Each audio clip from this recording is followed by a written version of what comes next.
Firstpost reports from the world's second largest continent. Hello, I'm Alison Lagrange. A very warm welcome from Durban, South Africa. We get you the news and the newsmakers from Africa. From elections to climate change to innovations and opportunities. As the world's attention shifts, we report from Africa, the heart of the global South. Join me every weekday live on Firstpost.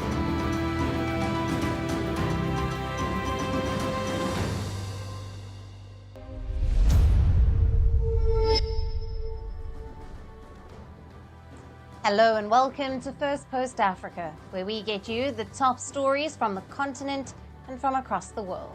I'm Alison Lagrange, coming to you live from Durban, South Africa. First, let's take a look at the headlines. Vladimir Putin welcomes offers by BRICS leaders to mediate in the Ukraine conflict as the Russian president tells them that Moscow's forces were advancing on the battlefield. North Korean leader Kim Jong-un visits missile bases to examine readiness for acts of strategic defense as he calls America's nuclear capabilities a growing threat to the country. At least 20 people were killed as Israel launches fresh strikes and its military intensifies siege in the northern Gaza Strip, surrounding hospitals and shelters. Violence continues to rock Lisbon for a second day after the police shot dead a 43-year-old black man accused of attacking officers with a bladed weapon.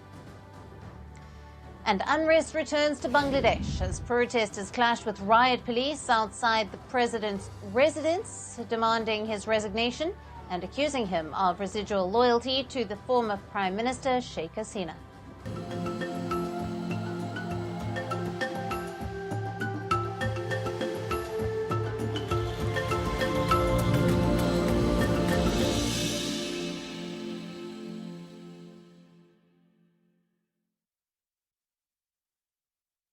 Hello and welcome.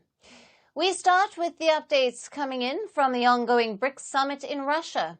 Russian President Vladimir Putin is hosting this year's summit in the city of Kazan. Over 20 world leaders have convened in the Russian city. In attendance is South African President Cyril Ramaphosa, along with other leaders of the member nations. Ramaphosa met his Russian counterpart Putin on the sidelines of the summit. The two leaders hailed ties between Russia and South Africa during the bilateral. The South African President Ramaphosa told Vladimir Putin that he sees Russia as a valuable ally and friend. Listen in. So we continue to see Russia as a valued ally, as a valued friend who supported us right from the beginning, from the days of our struggle against apartheid, right through to now.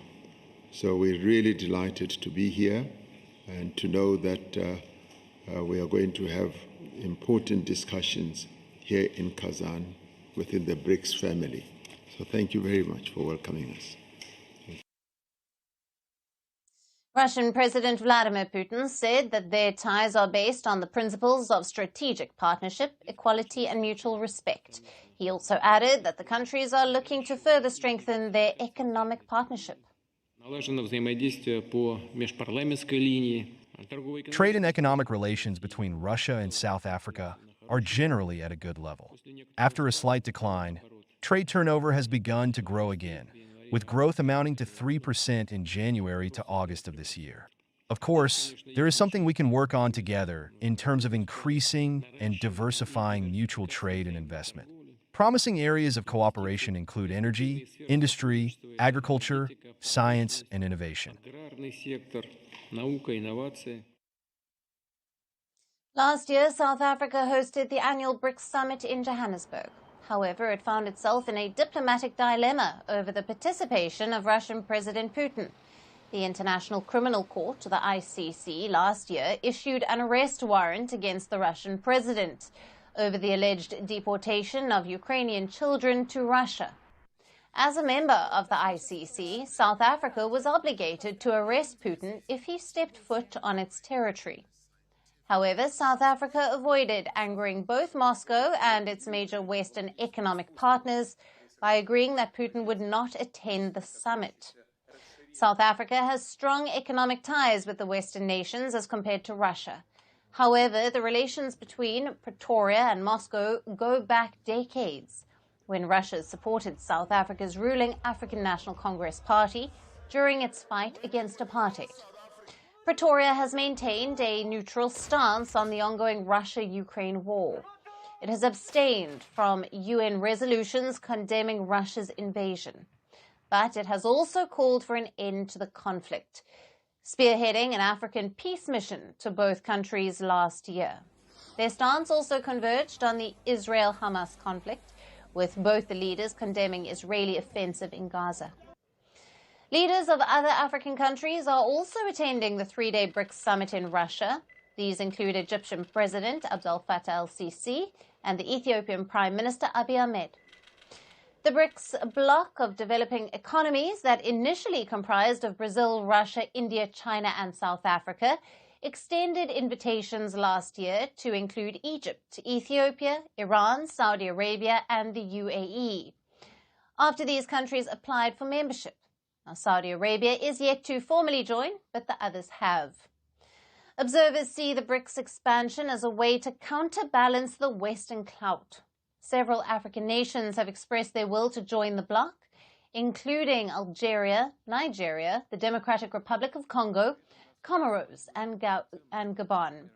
Now, they reportedly view dollar's dominance over the global financial system as impeding their nation's economic growth and are seeking alternate economic partnerships. The BRICS summit also comes as Moscow continued to boost presence in the continent. Now, could the gathering in Russia be Putin's gateway for further expansion in Africa? We are now being joined by Professor William Gumede, founder of Democracy Works Foundation. He is joining us live from Johannesburg, South Africa. Thank you for being with us, Professor. Good afternoon, and good afternoon to your viewers. What are the key topics that were discussed between Russian President Putin and South Africa's President Ramaphosa during their meeting, and how might these influence South Africa-Russia bilateral relations? I mean, this is certainly, the largest summit of BRICS since its formation. And, in January, it became 9 members. And now 30 more countries wanting to join it. So really, it's a very, very big grouping now. Now, it is important, since last year when South Africa hosted the BRICS summit, this year, we now have a government of national unity. The African National Congress was a dominant party in power last year when South Africa headed the presidency of BRICS. And now, situation is different. The ANC is now part of 10 other parties in a government of national unity or a coalition government.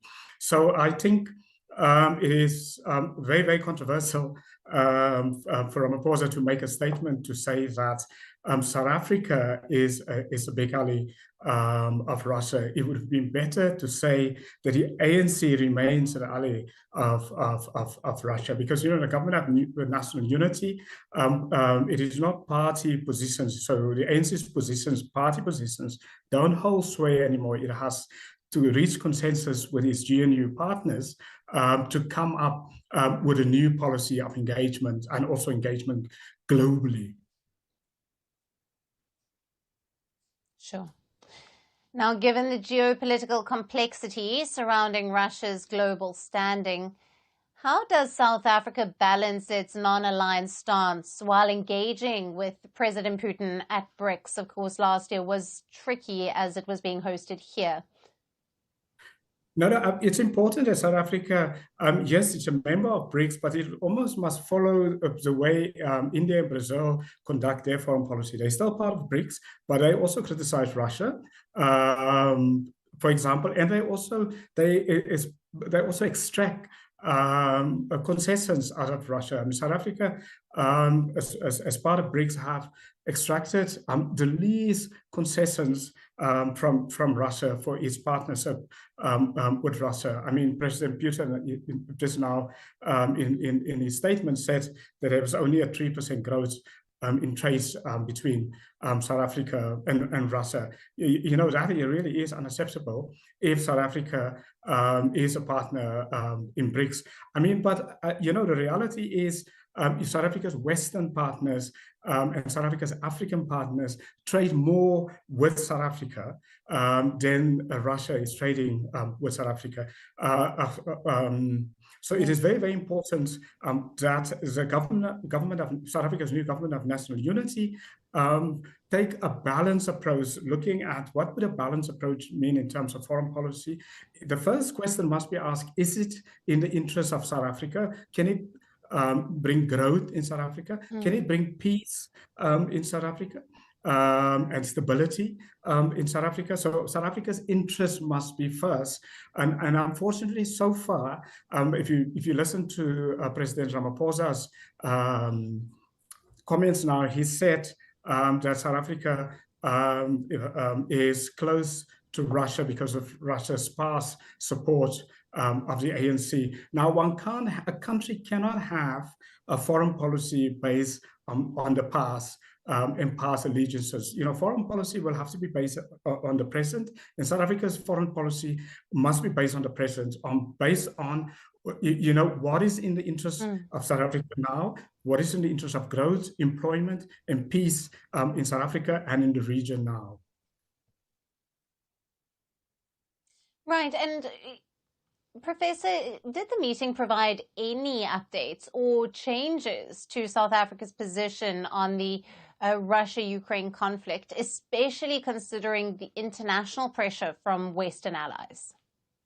I think the new thing that came out of there is South Africa has proposed, but also other BRICS countries, firstly, that they have asked President Putin to end the war. That's the first thing. But secondly, also they've proposed that BRICS countries help in the mediation, to bring peace. Now, both of those two things are very important. And the BRICS countries right now has the most influence on President Putin, and they have to step up their efforts in trying to bring peace between Russia and Ukraine and getting a peace deal there. Professor, thank you very much for being with us on Firstpost Africa for your valued insights and analysis. Thank you.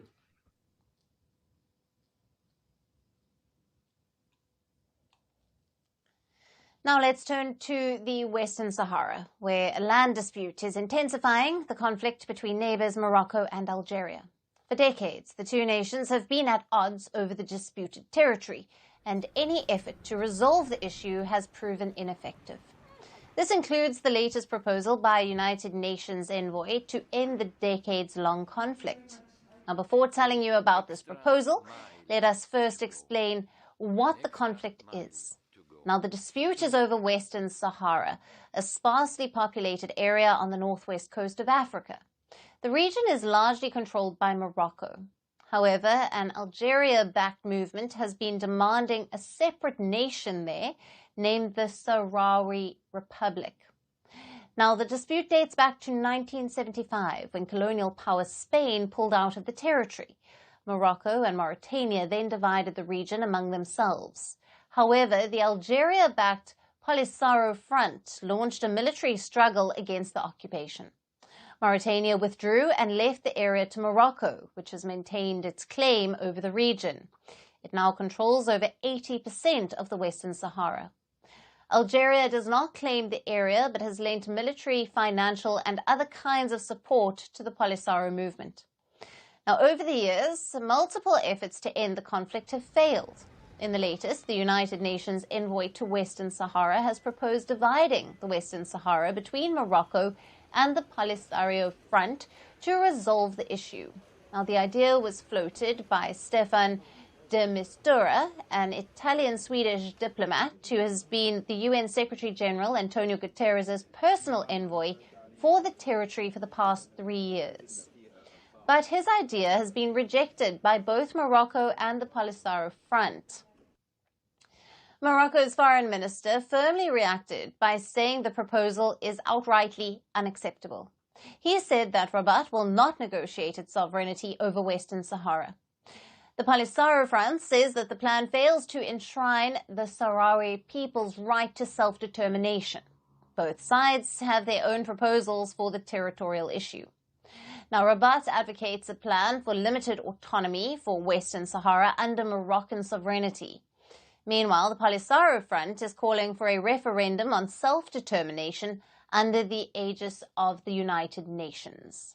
However, Morocco in recent years has gained significant diplomatic edge over the Algeria-backed Polisario Front. In 2020, the United States recognized Morocco's annexation of Western Sahara in return for Rabat normalizing ties with Israel. Now, Spain, the former colonial power in Western Sahara, said in 2022 that it backs Morocco's autonomy plan. Arab monarchies and Israel also back Morocco's sovereignty over the territory.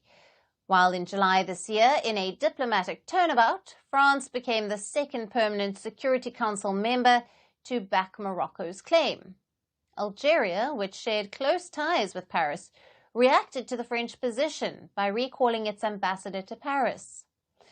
French stance on the issue has made it seem like it is choosing Rabat over Algiers, or is seeking to build better ties with Morocco. French President Emmanuel Macron will also head to Morocco next week for a 3-day state visit in a further effort to boost ties. So while the solution remains elusive, the Western Sahara dispute might create a wider rift in North Africa.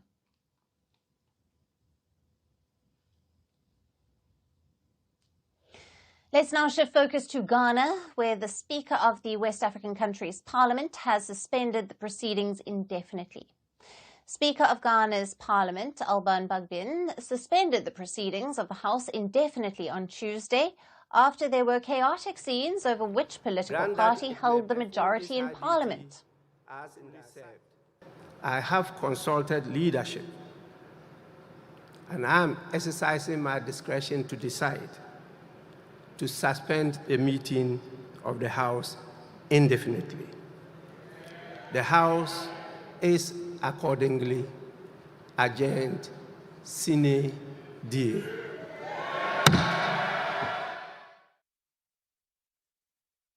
The move was triggered after a controversy erupted over the defection of 4 members of parliament ahead of the December 7th general elections. The defection, which was discovered last week, led the Speaker to declare those seats vacant. Now, this ignited a major power tussle between the ruling New Patriotic Party, or the NPP, and the opposition National Democratic Congress, or the NDC.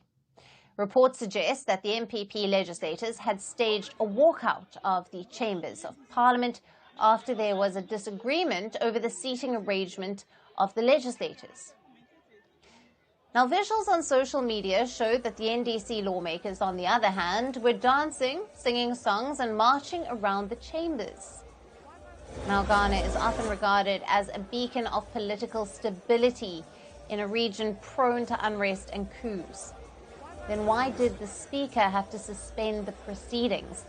And what were the circumstances? Let's understand. On the 17th of October, 4 MPs, 2 from the NPP, 1 from the NDC and 1 independent lawmaker, said that they would run in the upcoming elections under fresh affiliations. However, Ghana's 1992 constitution bars members to defect midway through their tenure. So the Speaker took cognizance of the situation and ruled that the 4 seats were vacant, giving opposition NDC a majority in the parliament. Now, the minority leader in the parliament from the NDC party supported the Speaker's decision of declaring the 4 seats as vacant, according to the Constitution. But the change in political dynamics forced the ruling NPP to knock on the Supreme Court's doors and question if the Speaker had interpreted the Constitution correctly. Last week, the Supreme Court asked the Speaker to halt his decision until the hearing was complete. Now, this meant that the MPs could retain their seats for the time being. On Tuesday, the Parliament reconvened for the first time since the Supreme Court decision. MPs from both of the parties had jostled to grab the seats on the majority side, and the clash between the two sides resulted in chaos in Parliament. Ahead of the sitting on Tuesday, the Speaker had also requested the armed forces of Ghana to conduct canine and bomb sweeps of the chamber. That rumour spread on social media that the military was there to intervene in the proceedings. The armed forces later came out with a statement that the request was a part of a routine and that the military in no way had intervened in the proceedings of Parliament. The ruckus in Parliament ahead of the December polls has also left several citizens concerned. The political deadlock has ignited fears that there would not be any critical bills being passed and budgetary approvals practically halting governance. This also means that the Ghanaian economy, which is already under pressure due to the high cost of living, will also suffer. Now, the big question here is, will the Ghanaian Parliament be able to resume proceedings before the general elections in December, or will it push the West African country into political uncertainty?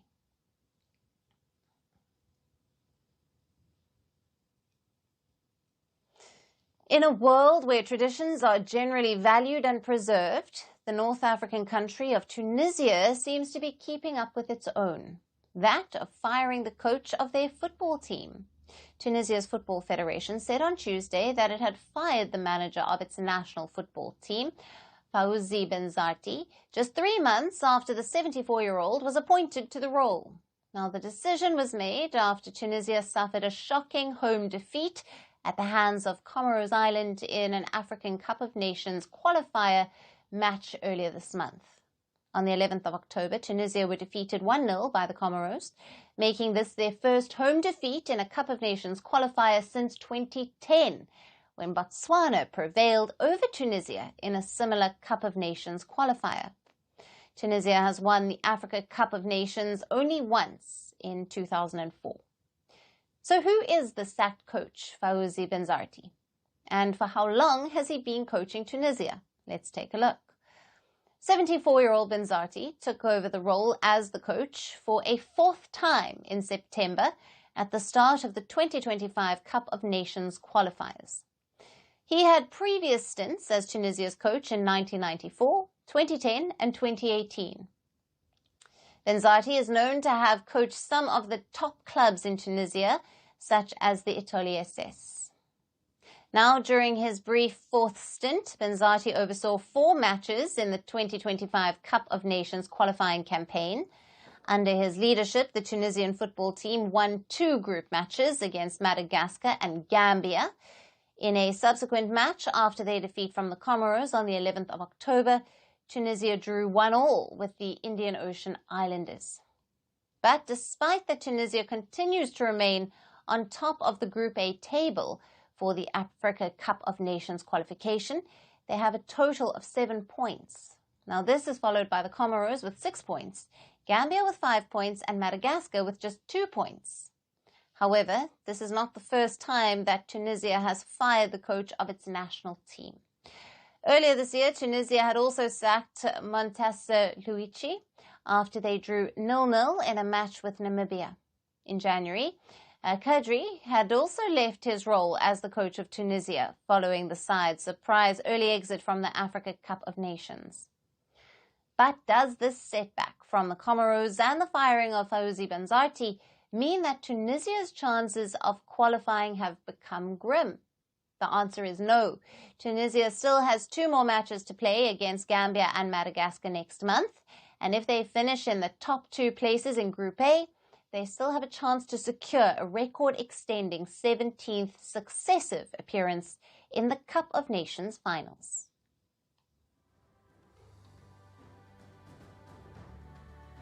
And that's it on the show for today. We will see you again tomorrow at the same time. Thank you for watching, and goodbye.